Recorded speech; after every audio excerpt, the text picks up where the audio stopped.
तो बच्चों इस वीडियो के अंदर हम करेंगे क्लास 10th के चैप्टर नंबर 5 अर्थमेटिक प्रोग्रेशन जिसको एपी भी कहते हैं उसकी एक्सरसाइज 5.3 का क्वेश्चन नंबर 4।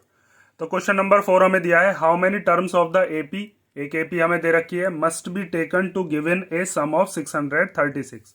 इस एपी में हम कितनी ऐसी टर्म्स लें जिनको जोड़कर क्या आ जाए 636। मीन्स हमें नंबर ऑफ टर्म्स बतानी है, एन बताना है। मतलब जैसे ये एक टर्म दे रखी है 9, दूसरी टर्म दे रखी है 17, तीसरी टर्म दे रखी है 25, तो ऐसी और भी आगे टर्म्स होंगी। ऐसी कितनी हम टर्म ले लें कि उनको प्लस करके क्या आ जाए 636। 10 टर्म लें, 20 टर्म लें, ये चीज़ हमें फाइंड आउट करके बतानी है। तो सबसे पहले इसके अंदर आपको एपी दे रखी है, एपी लिख लेते हैं हम। गिवन में जो जो चीज़ हुआ करे पहले उसमें से जो जो चीज़ आपको निकाल सकते हो वो चीज़ निकाल लिया करो। जैसे एपी दे रखी है 9, 17, 25, ये एपी के कुछ टर्म हमें दे रखी है। यहाँ से हम निकाल सकते हैं फर्स्ट टर्म। फर्स्ट टर्म जिसको हम ए से डिनोट करते हुए आए हैं वो दे रखी है कितनी 9। और उसके बाद कॉमन डिफरेंस, कॉमन डिफरेंस को हम किससे डिनोट करते हैं डी से, वो है A2 minus A1। Second term है 17, फर्स्ट टर्म है 9, इसमें से माइनस कर लो क्या आ जाएगा 8 आ गया हमारा कॉमन डिफरेंस। और साथ में हमें सम भी दे रखा था, वो कितना था 636। सबका सम करके जितने भी टर्म्स है जिसने पूछी है उनका सम करके कितना लाना है 636, जो कि क्वेश्चन में गिवन भी है। तो एस एन का हम फॉर्मूला जानते हैं, वो होता है n/2, फिर 2a plus n minus 1 into D. यहाँ पर वैल्यू रख दो। देखो एस एन पता है 636, ए पता है वो कितना है 9, डी पता है वो कितना है 8, बचा क्या n, बचा n हम फाइंड आउट कर लेंगे। तो एस एन की जगह पर रख देते हैं 636, n/2 ऐसे ही आ गया। 2 इंटू ए की जगह पर क्या रख देंगे 9, फिर n माइनस 1 को एज इट इज लिख लेंगे और डी की जगह पर क्या आ जाएगा 8। उसके बाद क्या करते हैं 2 9 जा 18 हो जाएगा यहाँ पर, ये 2 9 जा 18 प्लस n माइनस 1 और फिर 8। इस 8 की मल्टीप्लीकेशन अंदर कर लो तो 636 equal to n/2 18 plus 8n minus 8। यहाँ पर इस 18 में से 8 माइनस हो सकता है तो 10 आ जाएगा, और ये 8n जो है ये इसको हम ऐसे ही लिख लेंगे क्योंकि इसके पास वेरिएबल है, ये दोनों की दोनों लाइक टर्म्स है। तो ये हो गई 636 इक्वल टू n/2 और 8n, और 18 में से जब 8 को माइनस करेंगे तो कितना आ जाएगा 10। अब इस 2 को आप इधर भी भेज सकते हो या फिर इन दोनों में से 2 कॉमन आ रहा है, 2 कॉमन लेकर इस 2 से उस 2 को काट देना। मैं कॉमन लिए ले रहा हूँ तो यहाँ पर हो जाएगा ये 636 इक्वल टू n/2, और 2 बाहर आ गया। 2 के टेबल में 8 कितनी बार आएगा 4 बार, और 2 के टेबल में 10 कितनी बार आएगा 5 बार। इस 2 से ये 2 कैंसिल हो गया। अब इस n की मल्टीप्लीकेशन अंदर कर लो तो ये हमारे पास हो जाएगा 636 इक्वल टू, जब n की मल्टीप्लाई 4n में करेंगे तो 4n स्क्वायर, जब n की मल्टीप्लाई 5 में करेंगे तो कितना हो जाएगा 5n। ये 636 इधर आ जाएगा, माइनस का हो जाएगा इधर आकर, तो ये हो जाएगा 4n square plus 5n minus 636। ये हमारे पास एक क्वाड्रेटिक इक्वेशन बन गई। जीरो को हम चाहें तो इधर भी लिख सकते हैं, इधर लिख लेता हूं मैं माइनस 636 और इक्वल टू में 0।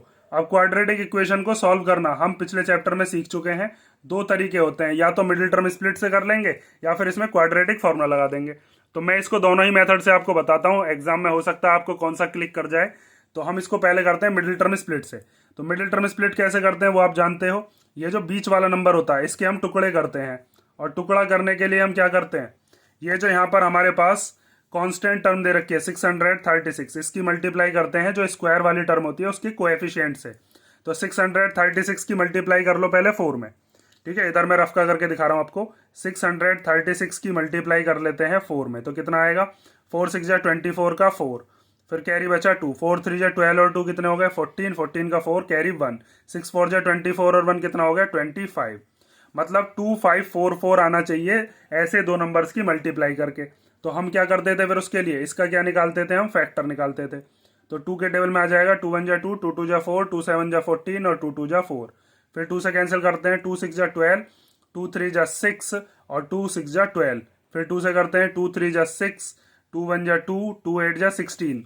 उसके बाद फिर 2 से करते हैं तो 2 1 जा 2 और 1 बचा, 1 और 1 11, 2 5 जा 10 और 2 9 जा 18।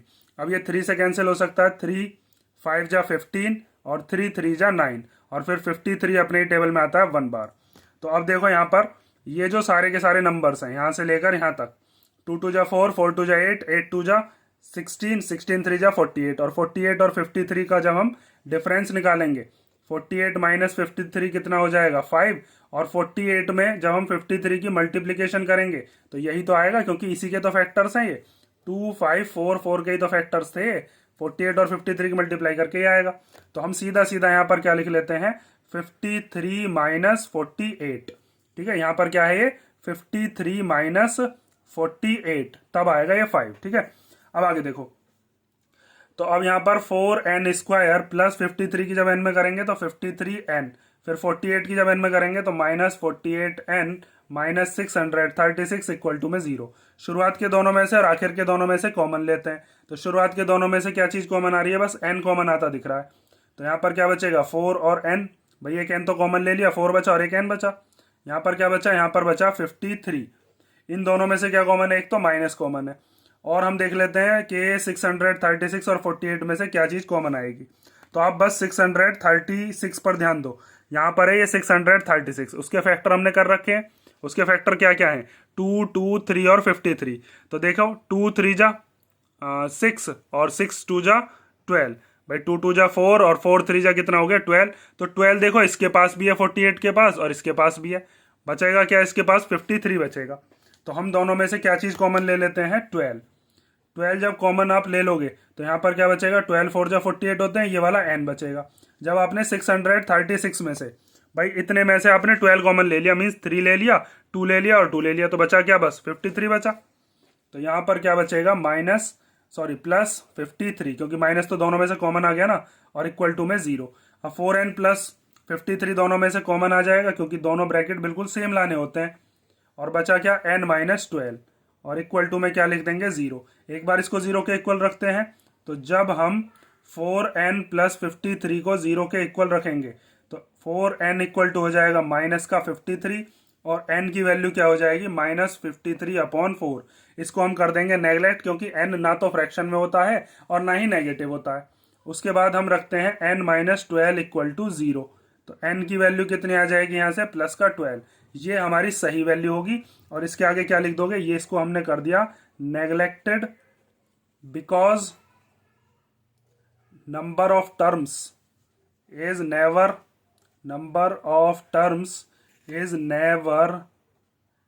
नेगेटिव और इन फ्रैक्शन, ठीक है, ना तो नंबर ऑफ टर्म्स वो नेगेटिव हो सकती है ना ही फ्रैक्शन में।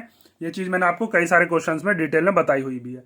तो देयरफॉर हम क्या कह सकते हैं कि हमारे n की जो वैल्यू है वो सही क्या है, मतलब नंबर ऑफ टर्म्स कितनी है, नंबर ऑफ टर्म्स इज 12, ठीक है। इसका मतलब ये है कि अगर इस AP की हम 12 टर्म लिख लें, जैसे ये पहली टर्म दे रखी है, दूसरी टर्म दे रखी है, तीसरी टर्म दे रखी है, ऐसे करके अगर इस AP में टोटल 12 टर्म्स लिख ली जाएं तो उन 12 टर्म्स को सम करके 636 आएगा, ठीक है। ये तो हो गया आपके पास एक मिडिल टर्म स्प्लिट से मेथड। अगर आपको क्वेश्चन करना हो क्वाड्रेटिक फार्मूला से, अगर आपको मिडिल टर्म स्प्लिट ये ज़्यादा लंबी लग रही हो तो आप मिडिल टर्म स्प्लिट के अलावा क्वाड्रेटिक फार्मूला भी समझो, 1 मिनट और लगेगी बस। उसके अंदर हम क्या करेंगे, यहाँ तक का तो सेम ही करना पड़ेगा, क्वाड्रेटिक फार्मूले और लगा देंगे बस इसके आगे। तो जैसे हमारे पास ये क्वाड्रेटिक इक्वेशन दे रखी है 4n square plus 5n minus 636 equal to 0। तो सबसे पहले यहाँ से आप क्या चीज़ फाइंड आउट करते थे, पहली चीज़ निकालते हैं a दे रखा है 4, b कितना है, b है 5, और c होता है कांस्टेंट, वो है माइनस का 636।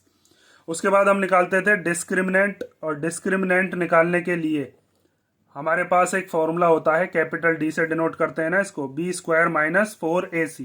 b की जगह पर क्या रख देंगे 5 और उसका स्क्वायर, फिर माइनस 4, a की जगह पर क्या रख देंगे 4 और c की जगह पर क्या रख देंगे माइनस का 636।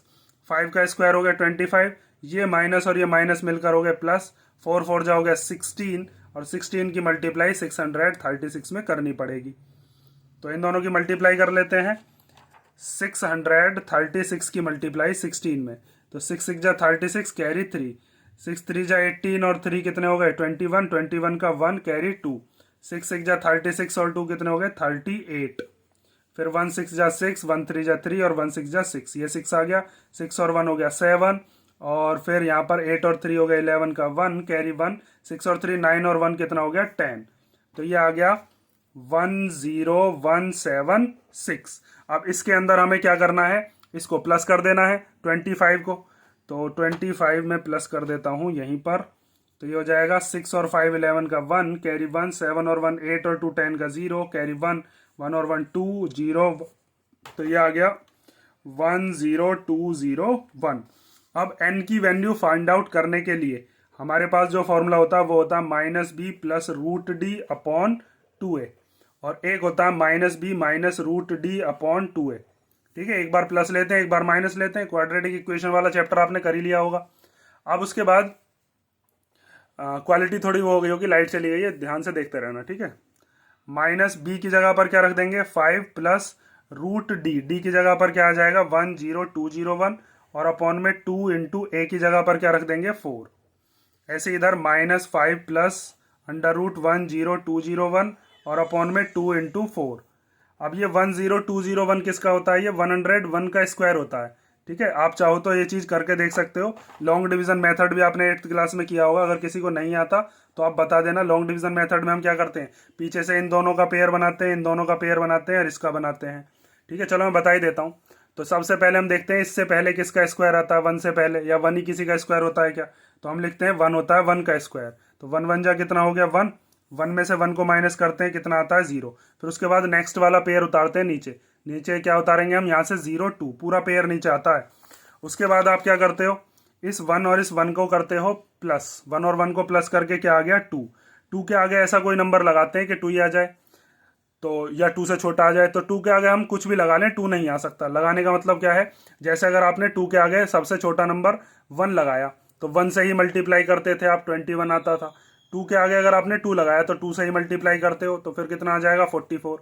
2 के आगे अगर आपने 3 लगाया तो आप 3 से ही मल्टीप्लाई कर सकते हो, फिर कितना आएगा 69। तो ये तो सारे बड़े नंबर आ रहे हैं 2 से, तो हम क्या काम करते हैं 2 के आगे लगा लेते हैं 0 और 0 से ही मल्टीप्लाई कर लेते हैं। तो कितना आ जाएगा 0 ही आ जाएगा।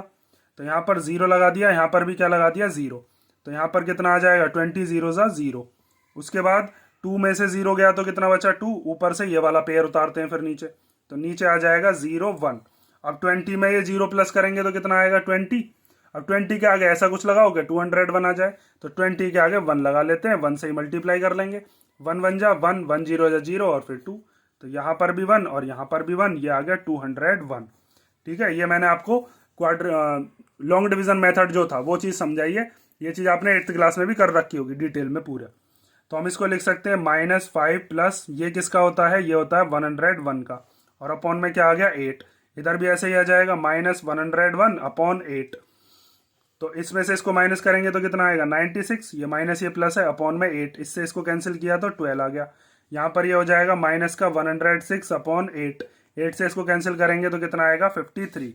तो हमारे पास n की 2 वैल्यू आई, एक आई 12 और एक आ गया माइनस का 53 अपॉन, अच्छा ये 2 से कट गया और 4 बार, 2 4 जा 8 होता है ना। तो ये एक तो आ गया -53 अपॉन 4 और एक आ गया 12, जैसे यहाँ पर किया था तब भी यही चीज आई थी। तो इसमें -53 अपॉन 4 को क्या कर देंगे हम, इसको नेगलेक्ट कर देंगे। हमारे पास n की जो सही वैल्यू है वो क्या है 12।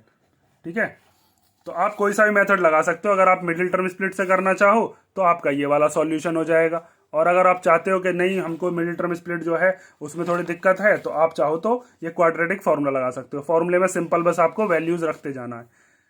ठीक है, ये हो गया आपका क्वेश्चन नंबर 4, और नेक्स्ट वीडियो में हम नेक्स्ट क्वेश्चंस देखेंगे। इसमें अगर कोई डाउट हो तो कमेंट करके पूछ लेना।